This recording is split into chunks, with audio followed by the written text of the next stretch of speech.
paper with my workouts in them. But it's really nice because when I sit down on Sunday and I open Zena's notebook, the first thing I do is I'll take the previous week and I'll copy and paste it into this week.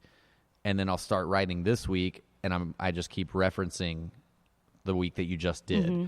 So it's like I've got an idea in my head of the progressions that I want to do as far as volume and intensity goes, which I'll talk about that in a second. Mm-hmm. But I can look and be like, oh, well, no, she ate shit on this. Yeah. Maybe we need to pull this back a little earlier than I had originally planned. Or this seems too easy.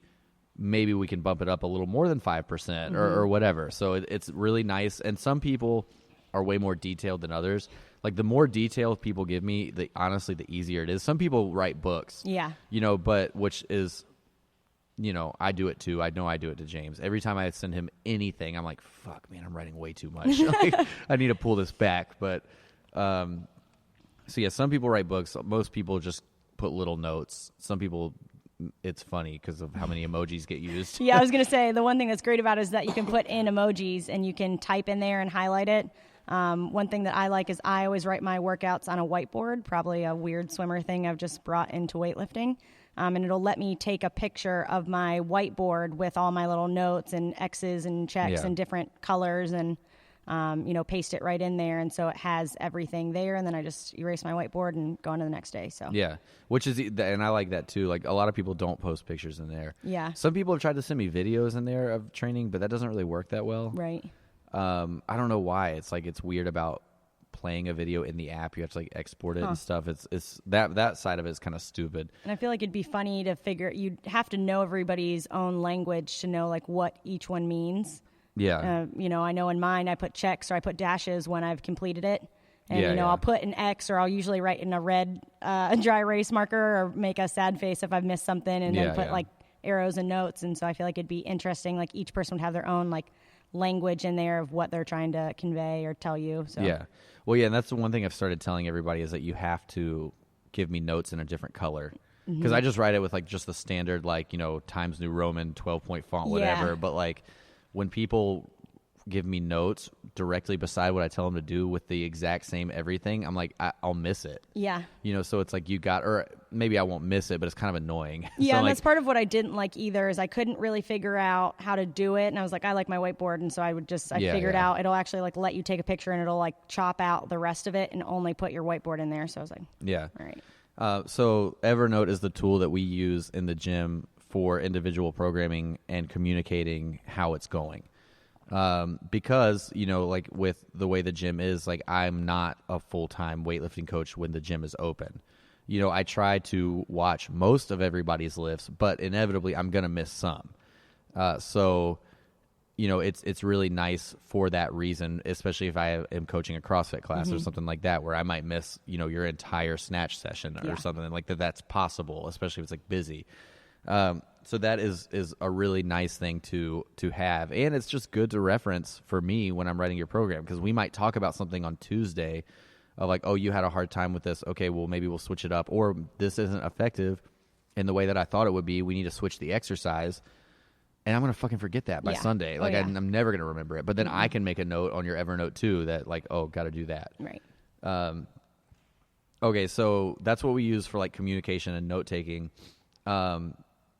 And like the rough template's not the right word, but I guess outline or like model. Yeah. The rough model I use for intensity and volume is exactly what they tell you to do in USA weightlifting courses, because I don't know anything better to do, and obviously it works for plenty of people.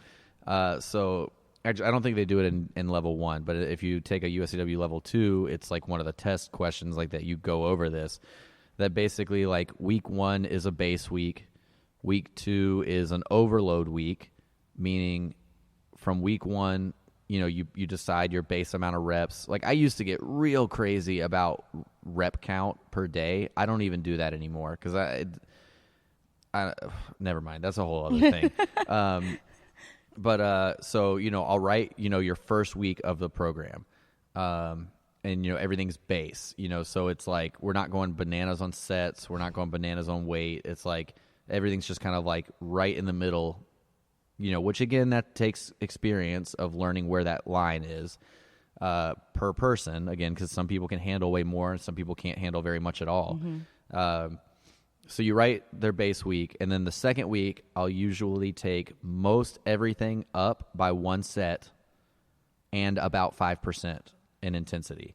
So if you did 3 sets of 5 at 100 kilos on, Monday of week 1, we might do 4 sets of 5 at 105, on week 2.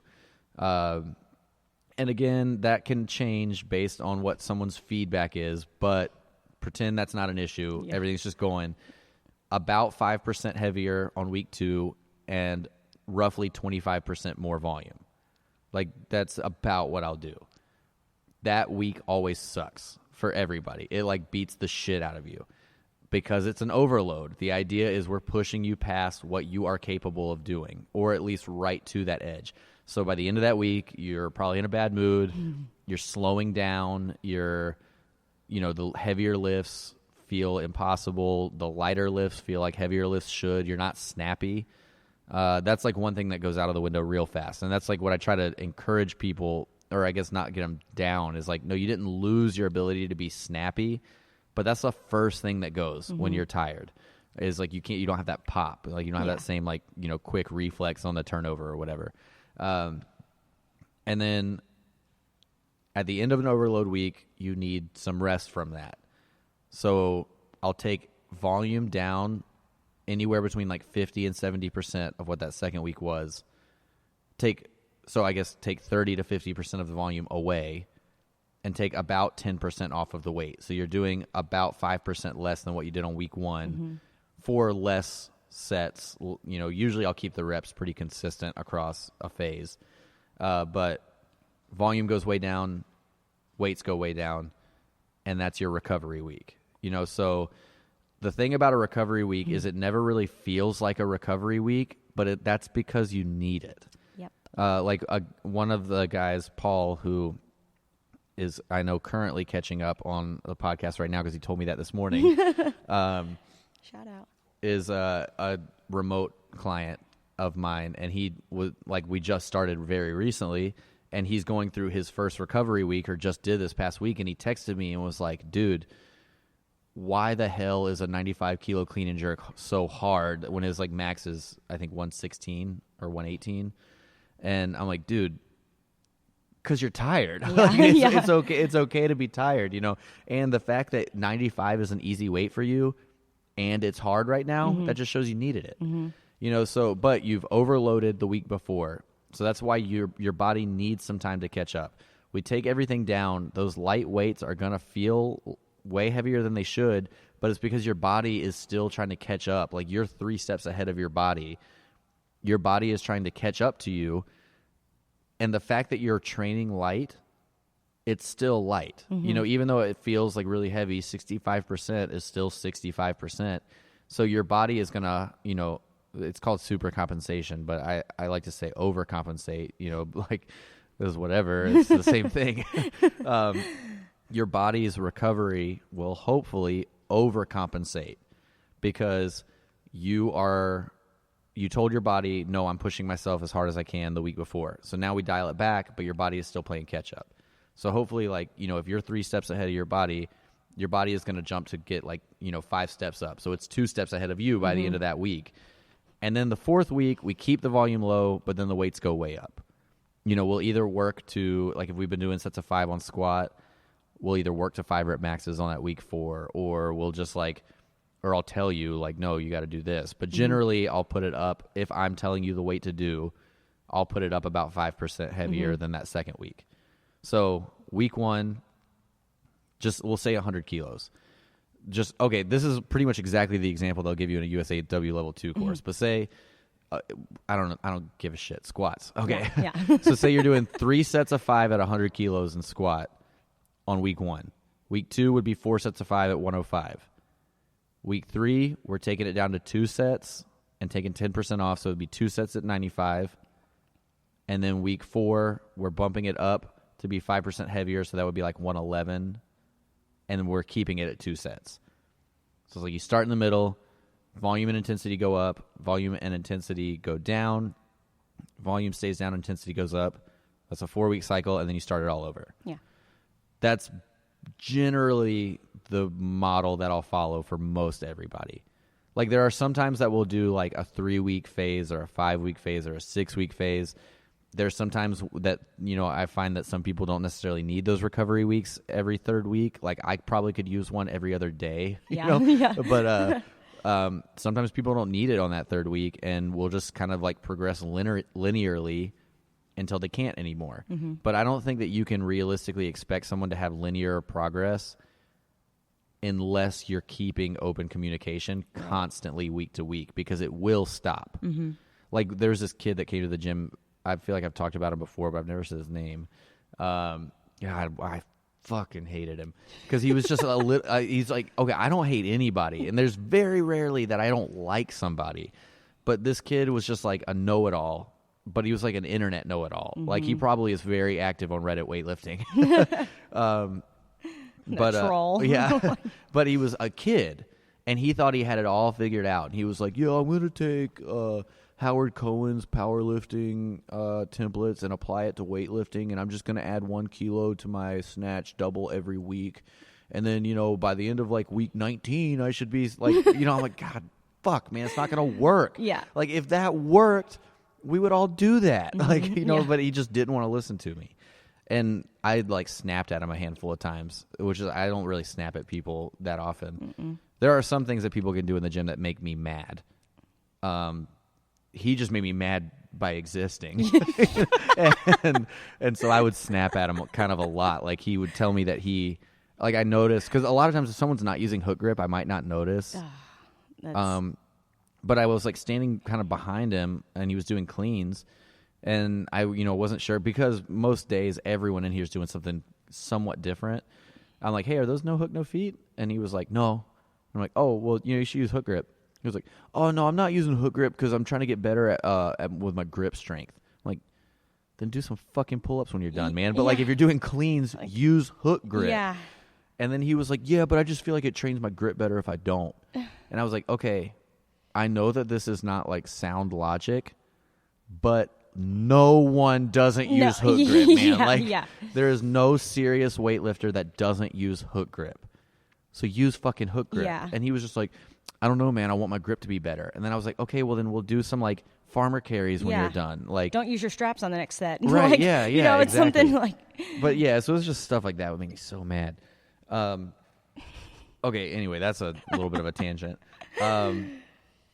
Okay, so really quickly, we talked about that. One last thing to kind of round out this, like, little bit of, like, program design is, like, exercise selection and days. So we talked a little bit about, like, exercise selection of, like, what does someone need?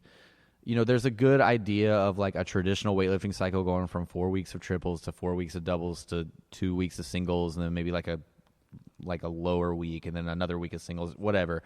Like, you can do something like that, yeah, but I mean, like, not necessarily volume, not necessarily reps, but just like what exercises to do on what days. There are 2 ways that I do it. Like, generally, I want just about every other day to be heavy. Some people don't, like, this is talking about like a 5-day training week. Some people, like Xena, trains 4 days. Some people train 3. And if we can plan those days specifically, then we can, like, treat a rest day like it would have been a light day, whatever. But basically, I want everyone to have 3 heavy days a week. Some people can't do that. And by heavy, I mean like heavier on snatch and clean and jerk, or even if heavier in like quotes means intensity, overall intensity of like volume and stuff is just high.